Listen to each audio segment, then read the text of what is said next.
এক কাকা এখান থেকে মাছ ধরে তার বাসা যাচ্ছিল।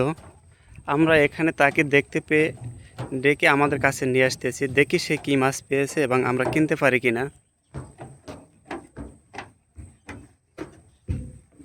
খুবই সাবধানে যেতে হবে কারণ এটা ভেজা।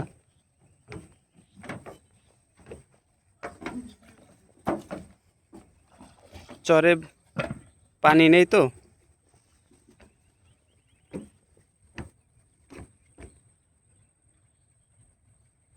ওটার উপরে ওঠা নাহলে ইলিশ মাছ না? আকারে খুব ছোট। কাকা বড় মাছ পান না কোনো সময়? এখন মাছই তো নাই।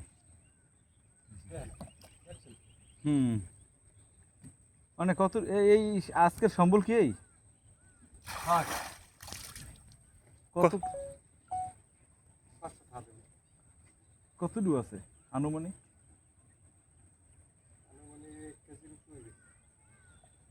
কাল 550 টাকা সুন্দর করে বিক্রি করছে গাজীপুর এরকমের সাইজের। ওই কাঠালি বাজারে গদি নাকি? এখানে গদি আছে?